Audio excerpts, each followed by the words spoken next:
Good afternoon, colleagues. I have the misfortune of speaking to a room of people and being the last speaker for the day when everybody can't wait to just get out of the door.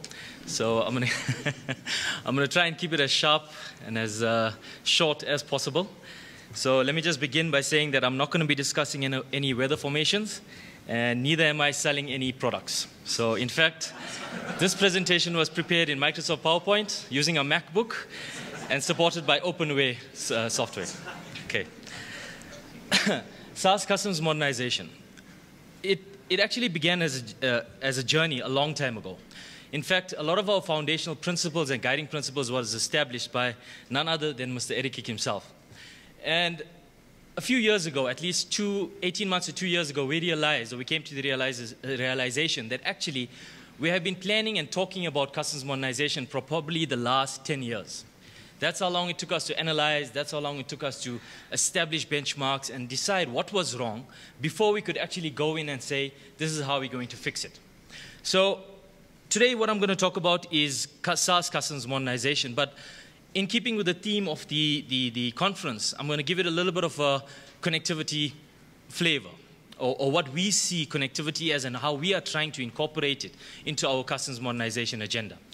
So let me begin by saying, what is connectivity? What do we see connectivity as, or how is it defined? And there are a number of definitions of connectivity. The dictionary.com says the state or quality of being connected or connective. Businessdictionary.com says measure of the extent to which the components of a network are connected to one another and the ease with which they can converse, etc., etc.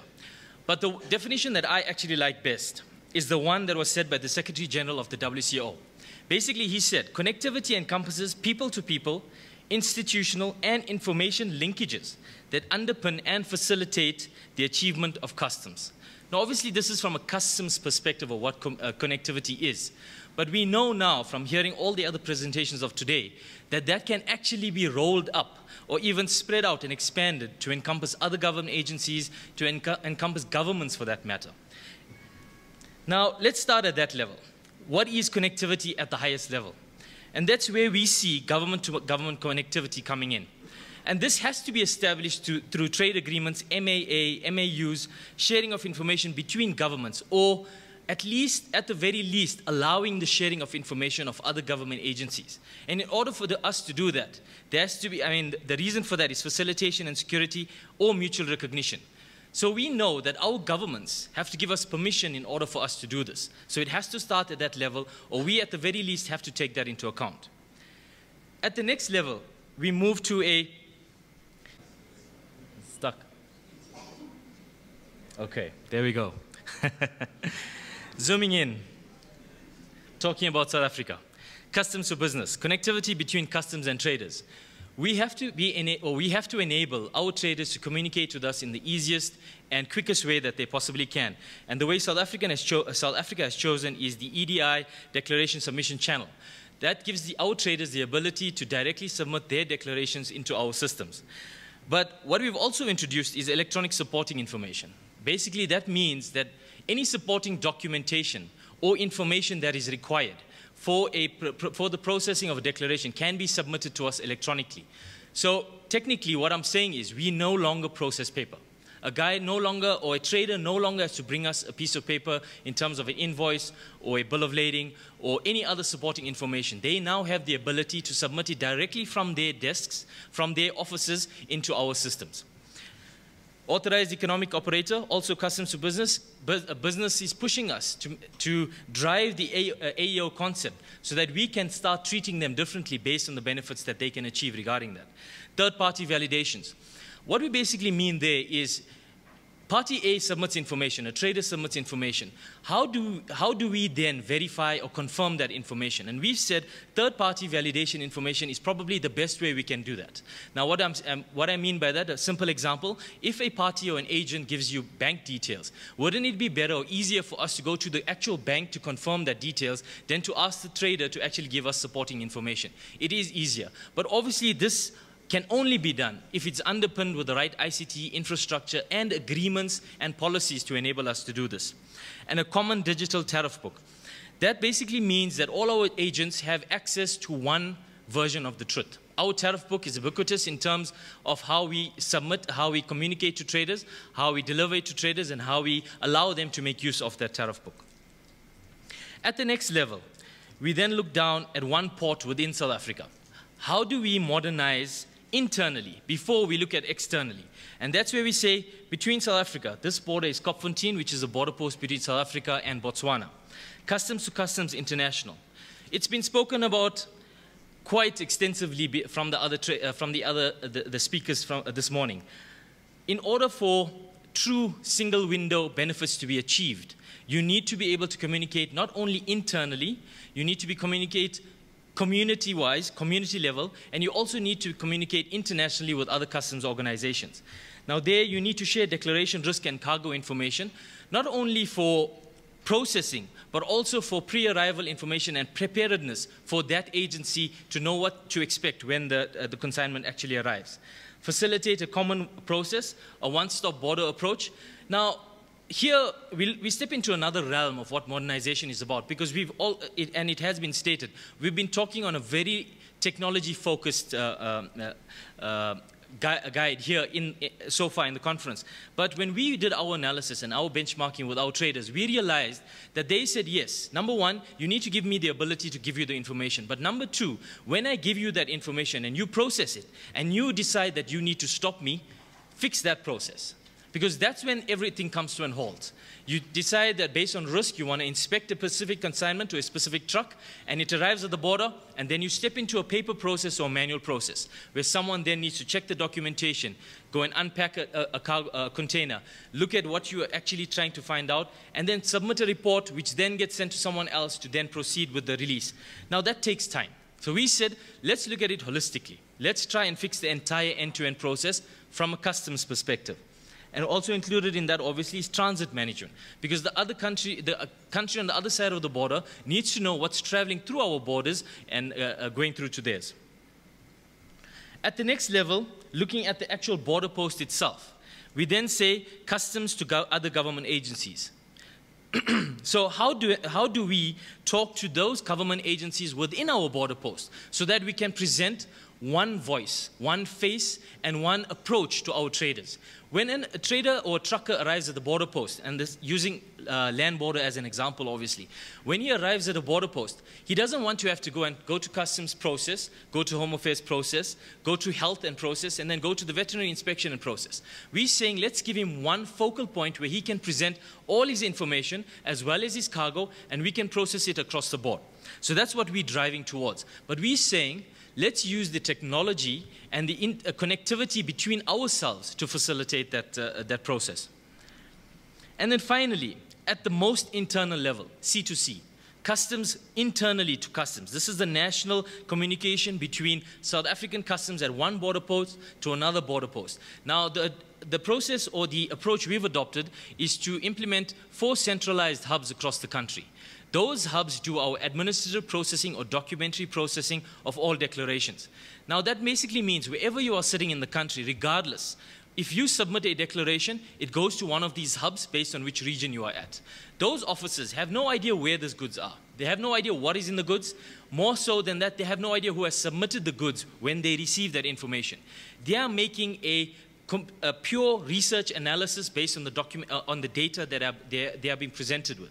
They then make a decision on that information, and they submit that decision to the border post. So we've segregated the duty or the responsibility of deciding on what the outcome of the declaration is and who actually administers that outcome between our officers. Now you might ask why.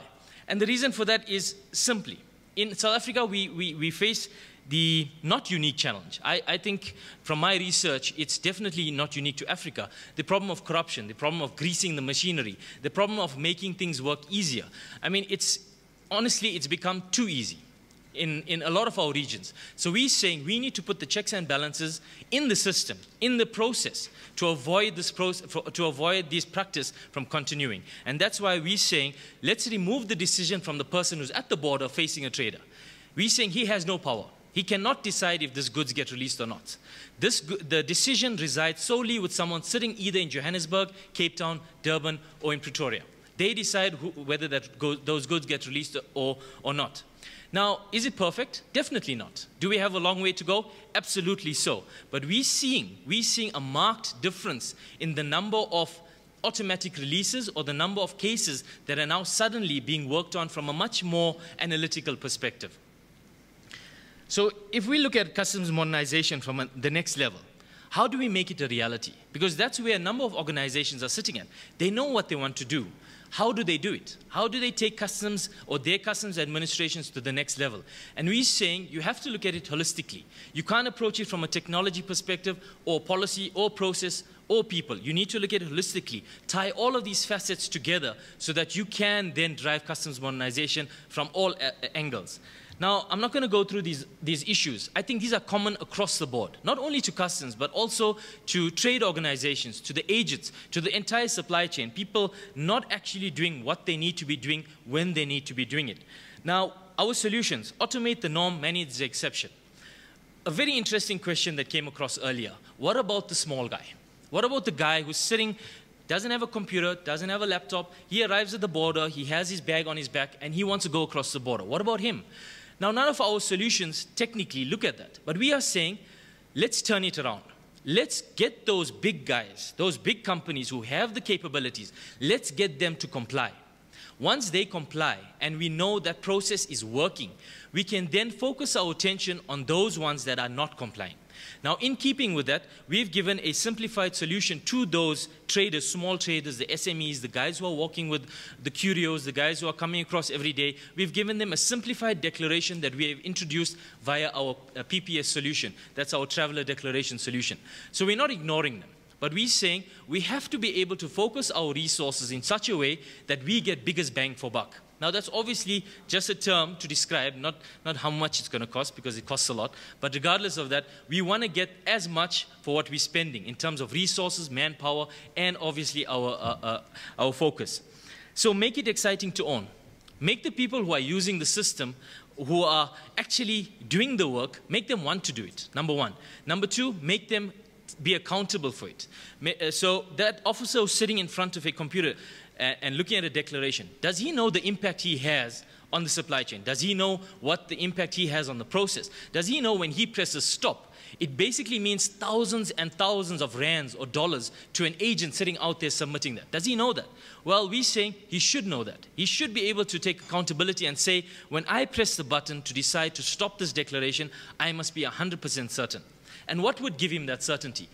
A term when I first arrived at customs was thrown to me. I asked the question, how do customs officers decide which ones to stop and which ones to leave? And I was told, it's the customs nose. Excuse me? The customs nose? Is there something you can detect by smelling the consignment or smelling the paperwork?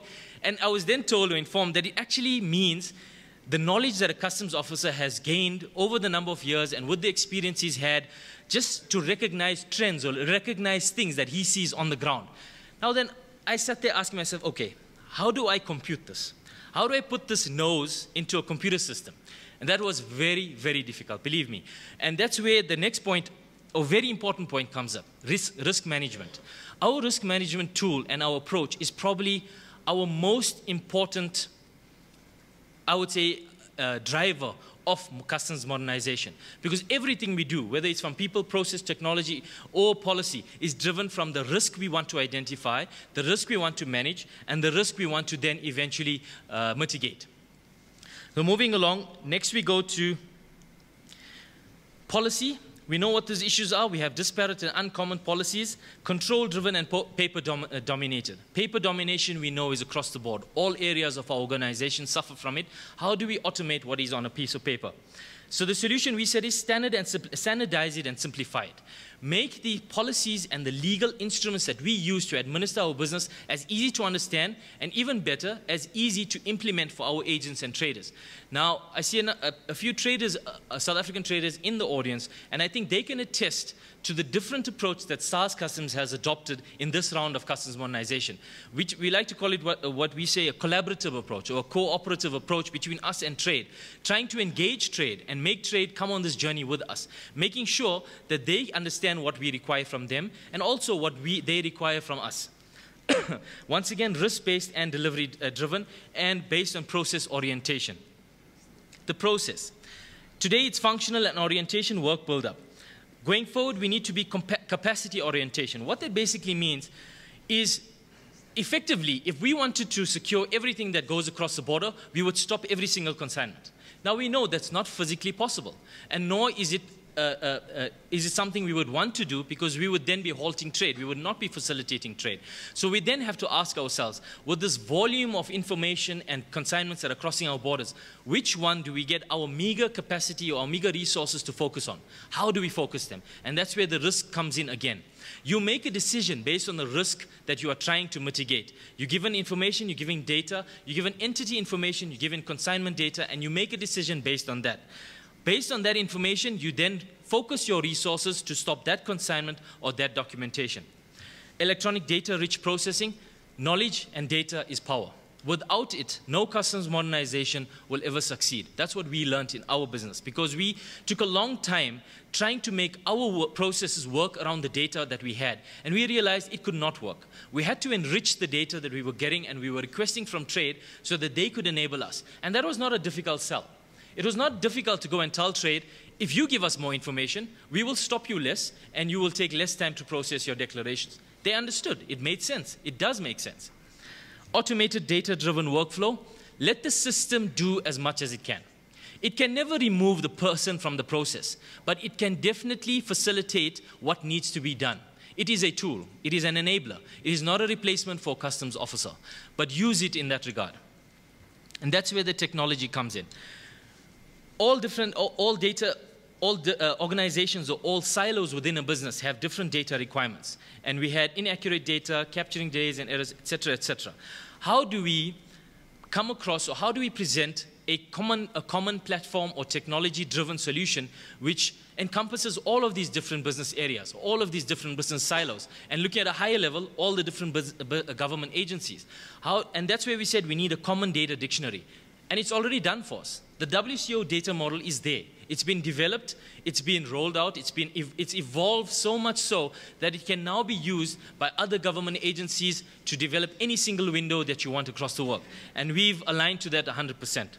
Upfront validations prevent the risk from occurring. Don't try and cure it after it has occurred. So be premeditative rather than reactive. Try and understand what to expect and stop it before it actually arrives at your border. Pre-population of common data. It was mentioned earlier as well. If you have information, never ask, it's a principle of our modernization strategy, never ask a trader to give you information that you have in your system or he has ever given you before. So if he's ever supplied you with his business address, we as a business rule are not allowed to ask him for it. We can validate it, we can verify it, but we are not allowed to ask him for information that we have in our system. It is absolutely unacceptable that if we have information, we cannot use that information across the organization. Common interface and data protocols. Make the system or the solution that you have common across all the different business organizations. So I will show you just now, we have something called Service Manager, which is our front end to our solution, which then has to provide an answer to how our offices work. Next, I'd like to very quickly take you through the land border process, and I'm going to do it very quickly because I can see Vali writing in capital letters here. So, okay, so running through this process, and if I may be allowed, the declaration that is coming to South Africa, I think the impression might have been created that South Africa does not ascribe to or does not have a concept or a principle of a single window. And I can tell you on the evolution diagram that we saw earlier today, South Africa definitely has a limited single window solution. By that I mean, we accept EDI declarations, electronic declarations from our traders. We do validations and permit verification on behalf of Department of Trade, on behalf of Department of Health, on behalf of the SABS, Bureau of Standards, on behalf of the Veterinary and Environmental Affairs. So we are definitely coordinating and consolidating the requirements of other government agencies within one system. However, as the minister said this morning, it is definitely not our top priority to make sure that we drive all the other government agencies into the solution. Because we looked at ourselves, we looked internally, and we said, how can we ask other people to fix themselves when customs is not yet ready? Customs was not ready to take that step and make that decision. So just moving on very quickly, the customs declaration comes in via the EDI gateway. Our declaration processing system, called Interfront, previously known as status, is what we are using to process that declarations. I said again, our risk engine, an integral part of our process. Without the risk engine, our solution would not work at all. The request for supporting documents goes out automatically to our traders. That trader sitting at his desk, those documents that he has, he can either scan it, or if he has it electronically, he can send it through to us. Now, we have a very novel solution to that, but I won't go into that detail now. We get those documents electronically, e-documents. Our officers sitting at our 4 hubs review those documents and decide what they want to do with it. Basically, they have the decision or the option to either stop that declaration or to allow it to, or release it. Now, what you're looking at now, the video you're seeing, is the actual front end that the officer uses. So he goes into the system, he views the attached documents or the attachments so that he may decide whether he wants to actually stop this declaration or not. So this is a very simple process from a logical point of view. Give the officer whatever information he needs in order to make that decision. And that's what we've done. At the next level, the truck then arrives at the border. That decision has been permeated and perpetuated in the system. When that truck arrives at the border, he presents a document, a manifest, which we then scan, and we upload the information into our system. That tells us whether that truck or any consignment on that truck has been stopped or it has been released. If it's been released, the officer is given a document or is given a CN1 or CN2 document, which then allows that release. So this is the declaration summary or the arrival management which happens at the border post. So as I said, we've segregated the duty or responsibility of the documentation processing from the cargo processing. At the border, the guy or the officer merely processes the cargo based on the decision that has already been taken. So I'm not going to allow this to play through. It just basically takes you to a document that we print and we hand over to the trucker. What's important about this document is that it's a standardized PDF document which has a barcode on the bottom. Now that barcode is very important. It comes in the next step. Now this is what we've introduced. We spoke about mobility very early on. This is the other front end that we have for our customs officers on an iPhone or on an iPod or on an iPad. Now, what's the reason for that? Apart from it being very cool and very nifty, what will our officers, or why did our officers need mobility? And the answer is very simple. We did not want our officers to spend their time behind a desk capturing information. We wanted them to be out there, be in the ports, look at the cargo, look at the consignments, do the inspections, and capture information immediately while you are there. So while you are doing your cargo or your examination, you would capture the details about the examination, or very importantly also, if you needed to take a sample or take a picture, you merely capture it with your camera and submit that information to the case. Now that officer who's doing that inspection, as I said early on, he does not make the decision. He doesn't decide whether the inspection he's conducted or the consignment he's looked at gets released. He merely suggests, based on his information that he's been provided or he's seen, to the officer who's sitting in the office on what his decision should be. That officer then decides, and we complete that declaration. So looking at the next step, that, as I said, the CN1 document, which is our control document, which enables us, you see the barcode at the bottom. Now, why that's also important is in the next step. This is now our officer at the border post. He's working with the documentation, the trucker gives him that documentation. Using the iPod or the iPhone again, he captures that barcode using his device, and that then gives him an immediate answer of whether this document or this truck is allowed entry or exit through our ports. Now it's very simple. It is honestly very simple. If I could, I would display it to you. But what does this give us? It gives us immense power in terms of the control of our border posts. We now have control over who enters and who exits, and we can not only decide who can and who cannot, we can also go back and look at that information after the fact and do audit controls, do post-clearance audits, do assurance audits, and make sure that we have acquittals of all of our information that we have in our system.